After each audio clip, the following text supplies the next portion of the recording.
इस वीडियो के अंदर हम बात करेंगे कि नेगोशिएबल इंस्ट्रूमेंट्स क्या होते हैं, इसका क्या मतलब है, इसका क्या कॉन्सेप्ट है, और दूसरा ये कि भाई इसके अंदर क्या पूछा जा सकता है। अगर ये इसके ऊपर कोई क्वेश्चन आता है आपके यहाँ तो इसके अंदर क्या क्या चीज़ें पूछी जा सकती हैं।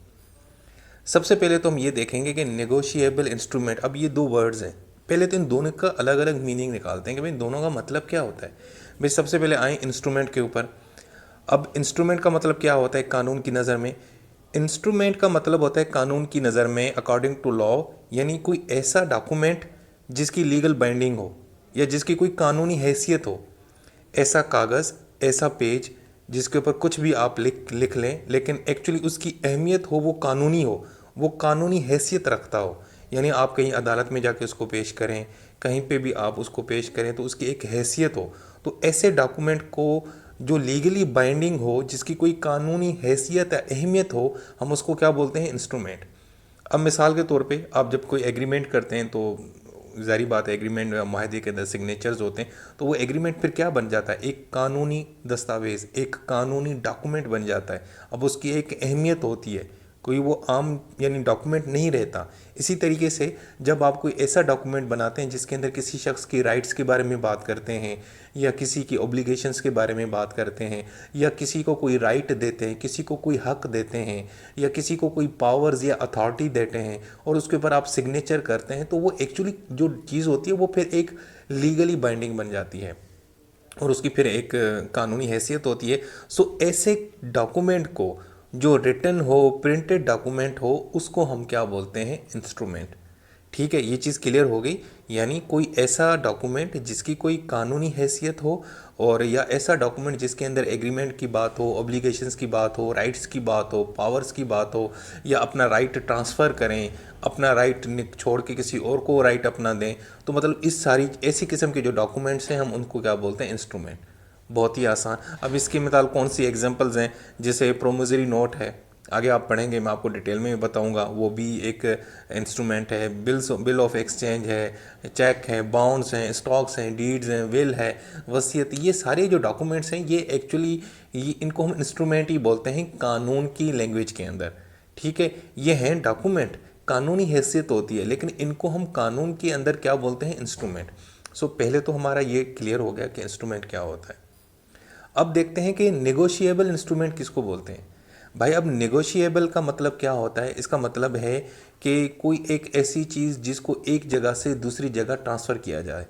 यानी जब आपकी कोई चीज़ किसी एक पर्सन से दूसरे पर्सन को ट्रांसफ़र करते हैं डिलीवरी के ज़रिए या इंडोर्समेंट के ज़रिए, तो उसको हम क्या बोलते हैं, नेगोशिएबल।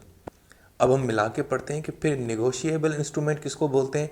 यानी ऐसा इंस्ट्रूमेंट या ऐसा डॉक्यूमेंट, रिटन डॉक्यूमेंट जो एक शख्स से दूसरी शख्स को आप ट्रांसफ़र करें, डिलीवर करें।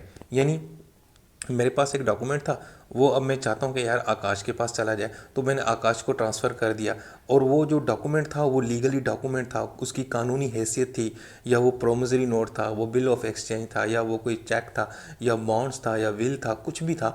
अब वो मैंने ट्रांसफ़र कर दिया, यानी जो चीज़ ट्रांसफ़र हो रही है लेकिन साथ में उसकी एक कानूनी हैसियत है, हम उसको क्या बोलते हैं, नेगोशिएबल इंस्ट्रूमेंट। मज़ीद हम ये भी कह सकते हैं कि नेगोशिएबल इंस्ट्रूमेंट के अंदर होता क्या है कि एक्चुअली हम एक वादा करते हैं, हम प्रॉमिस करते हैं, हम हलफ लेते हैं कि यार मैं फ़लाँ बंदे को ये पैसे या ये जो अमाउंट है ये इसको मैं ट्रांसफ़र करता हूँ, या उसकी डिमांड के ऊपर या मखसूस टाइम के ऊपर।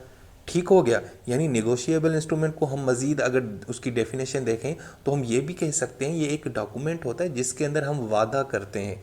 हम वादा करते हैं कि भाई हम फ़लाँ बंदे को पैसे में दे रहा हूँ या भेज रहा हूँ या ट्रांसफ़र कर रहा हूँ, या उसकी डिमांड के ऊपर या स्पेसिफिक टाइम के ऊपर। सो हम इसको क्या बोलेंगे, नेगोशिएबल इंस्ट्रूमेंट। अब हम देखते हैं कि इनकी कौन सी टाइप्स हैं जो अक्सर जिक्र किया जाता है और आगे भी हम इनको डिटेल में पढ़ेंगे। तो सबसे पहली टाइप है प्रोमिसरी नोट। अब इसका क्या मतलब है भाईजान, ये भी एक डॉक्यूमेंट है, जाहिर बात है नेगोशिएबल इंस्ट्रूमेंट की ये एक काइंड टाइप है। अब इसके अंदर क्या होता है भाई, इसके अंदर हम क्या होता है कि एक बंदा या एक शख्स या एक पर्सन कोई भी हो, वो वादा करता है, प्रॉमिस करता है रिटन के अंदर कि मैं फ़लाँ बंदे को पैसे दूंगा या ट्रांसफ़र करूंगा। ठीक है, और अंडरटेकिंग देता है अनकंडीशनल, यानी अनकंडीशनल अंडरटेकिंग का मतलब है कि वो हलफ देता है, इकरार करता है, लिख के देता है कि मैं हलफ लेता हूँ कि भाई मैं इस बंदे को ये पैसे ट्रांसफ़र करूँगा, और फिर उस डॉक्यूमेंट के ऊपर साइन करता है, सिग्नेचर करता है। यानी जो शख्स सिग्नेचर कर रहा होता है वो ज़ाहिर बात है उस प्रोमिसरी नोट को क्या करता है, क्रिएट करता है। भाई एक डॉक्यूमेंट मेरे पास आता है और उसके ऊपर मैं लिखता हूँ कि भाई मैं वादा करता हूँ कि मैं आकाश को फ़लाँ दिन के ऊपर ये पैसे दूंगा, और मैं अंडरटेकिंग करता हूँ, मैं हलफ लेता हूँ और मैं ये वादा करता हूँ मैं पक्का इसको दूंगा फ़लाँ तारीख के ऊपर, और फिर मैं उसके ऊपर अपनी सिग्नेचर कर देता हूँ। अब ये जो मैं सिग्नेचर कर रहा हूँ, तो अब मैं एक्चुअली क्या हो गया कि मैं उस प्रोमिसरी नोट को क्रिएट कर रहा हूँ, मैं उसका खालिक हूँ, मैं उसका मालिक हूँ। लेकिन अब मैं उसके अंदर एक अमाउंट लिखता हूँ कि भाई मैं 50,000, 6,000, 10 लाख ये अमाउंट ट्रांसफ़र करूँगा किसको, आकाश को, और साथ में सिग्नेचर भी करता हूँ, अंडरटेकिंग भी देता हूँ और रिटर्न में वादा लिखता हूँ। तो इस सारी चीज़ को हम क्या बोलेंगे, प्रोमिसरी नोट बोलेंगे। मिसाल है कि ए ने मेक किया, यानी कि प्रोमिसरी नोट लिखा राइटिंग के अंदर, और बी को कहा कि भाईजान मैं आपको ना $10,000 जो है ना यानी कि 30/11/2023 को दूंगा, और साइन भी कर दिया। भाई इस चीज़ को हम क्या बोलते हैं, प्रोमिसरी नोट। देखो कितना आसान है यार, सिंपल। एक रिटर्न में प्रॉमिस लिखते हो फलां बंदे को फलां डेट के ऊपर पैसे दूंगा, साथ में अंडरटेकिंग करते हो, अपना सिग्नेचर करते हो और अमाउंट लिखते हो कि कितनी अमाउंट आप दोगे, और वो अमाउंट भी स्पेसिफिक हो। ठीक है, ये ना हो गया 00.003, इस तरह की कोई ना स्पेसिफिक हो, मतलब जिस तरह 10,000, 5 लाख, 2 करोड़, 3 करोड़, मतलब इस तरह की कोई स्पेसिफिक अमाउंट भी हो। तो हम इसको क्या बोलते हैं, प्रोमिसरी नोट। क्लियर हो गया, आगे चलते हैं। अब दूसरी टाइप है बिल ऑफ एक्सचेंज। अब इसमें क्या होता है भाई, इसमें भी एक किस्म का जो है ना ये अनकंडीशनल ऑर्डर होता है, रिटर्न में डॉक्यूमेंट लिखते हैं। लेकिन इसमें होता क्या है यार, इसमें जो बंदा ये डॉक्यूमेंट बनाता है ना उसको हम बोलते हैं मेकर, क्रिएटर, जो ये डॉक्यूमेंट बना रहा होता है। वो क्या करता है, वो जनाब हुक्म देता है, वो डायरेक्शन देता है एक बंदे को कि यार तुझे मैं ये हुक्म देता हूँ कि तूने ये पैसे फलां बंदे को ट्रांसफ़र करने। मेरी बात समझ आ गई। अब बिल ऑफ एक्सचेंज में क्या है कि एक शख्स है, वो डॉक्यूमेंट बनाता है, उसके ऊपर अपने सिग्नेचर करता है और उसमें हुक्म देता है, उस डॉक्यूमेंट के अंदर लिखता है कि भाई फ़लाँ बंदे को आपने फ़लाँ टाइम के ऊपर या फ़लाँ स्पेसिफिक टाइम के ऊपर या डिमांड के ऊपर इतनी अमाउंट आपने उस बंदे को ट्रांसफ़र करनी है।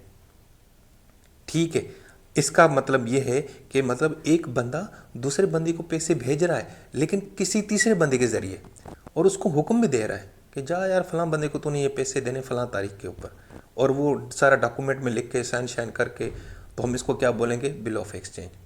मैं मिसाल देता हूँ, एक बंदा एक्सपोर्टर है, उसने क्या किया, उसने जो है ना 20 को ना कोई 5 लाख के लगभग के आइटम्स जो है ना एक्सपोर्ट किए।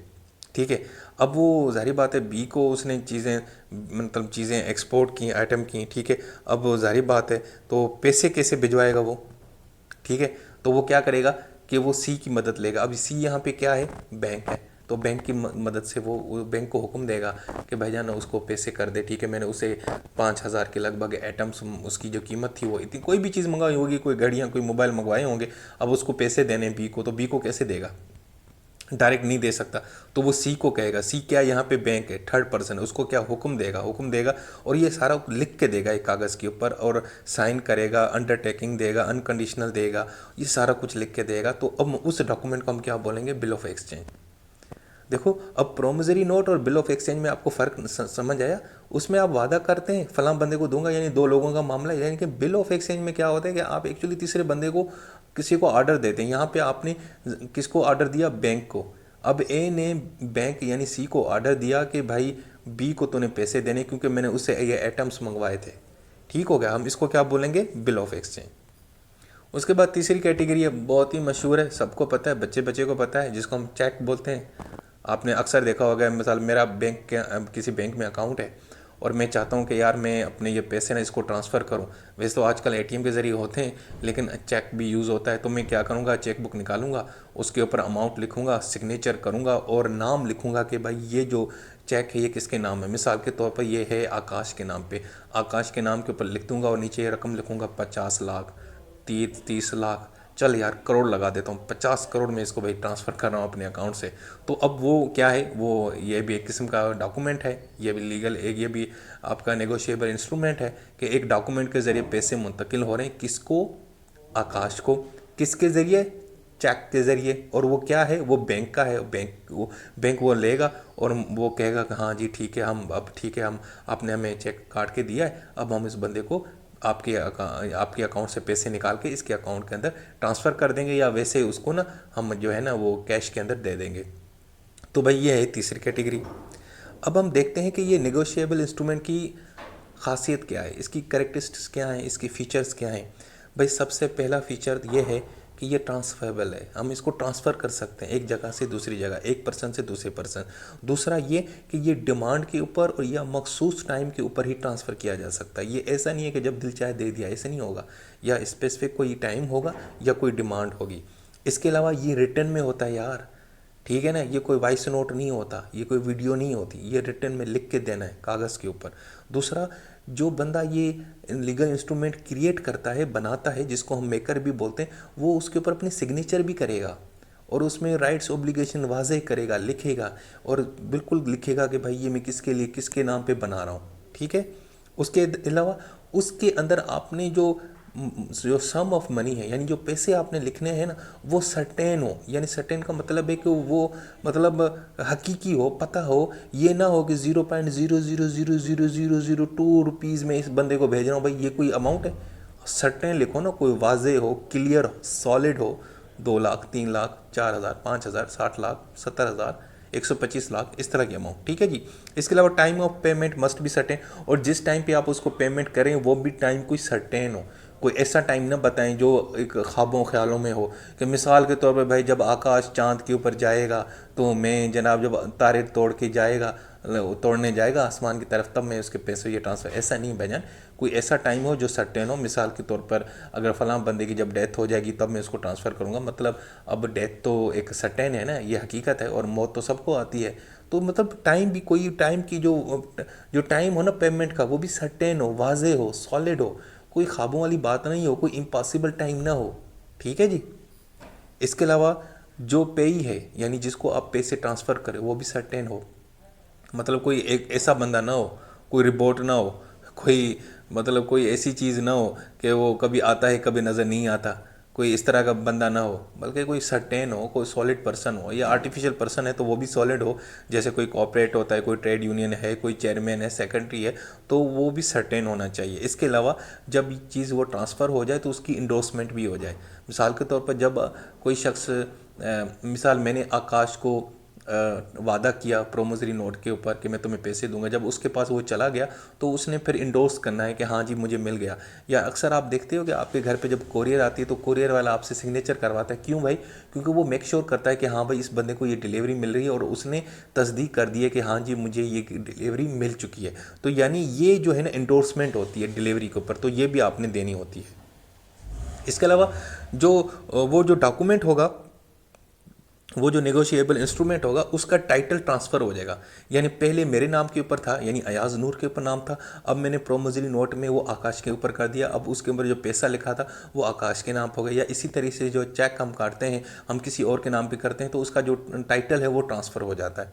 और दूसरा ये कि इसके अंदर अनकंडीशनल प्रॉमिस होता है, यानी कोई अनकंडीशनल किस्म का वादा किया जाता है, कोई कंडीशन वाला नहीं होता, और ऑर्डर दिया जाता है कि अच्छा जी ये जो है ना, और ये जो प्रॉमिस होता है या जो ऑर्डर होता है ये क्लियर होना चाहिए, अनएम्बिगस नहीं होना चाहिए, और कोई कंडीशन ना हो कि जब तू जवान हो जाएगा तो ये हो जाएगा तब मैं दे दूंगा, जब तू ये काम करेगा तब दूंगा, मतलब इस तरह की कंडीशंस नहीं होती। ये अनकंडीशनल किस्म का एक प्रॉमिस और ऑर्डर होता है, ठीक है दोस्तों। तो ये था भाई हमारा पहला टॉपिक नेगोशिएबल इंस्ट्रूमेंट के हवाले से। इसके अंदर मैंने आपको सिर्फ इतना बताया कि भाई नेगोशिएबल इंस्ट्रूमेंट क्या होता है, इसकी टाइप्स क्या हैं और इसके फ़ीचर्स क्या हैं। और बहुत कोशिश की है कि आसान अल्फाजों में आपको समझाऊं ताकि ये आपका कॉन्सेप्ट क्लियर हो जाए, क्योंकि ये बहुत ही ना एक खुश किस्म का सब्जेक्ट है, तो अक्सर बच्चे ने इसको स्किप भी करते हैं और बड़े मौत इनको आती है पढ़ते हुए, समझते हुए। लेकिन मैंने कोशिश की है कि भाई आपको अच्छे से समझ आ जाए। सो चलें जी, अपना बहुत सारा ख्याल रखें। फिर नेक्स्ट वीडियो में किसी और टॉपिक के साथ फिर आपकी खिदमत में हाज़िर होऊंगा। अपना ख्याल रखें। अल्लाह हाफिज़।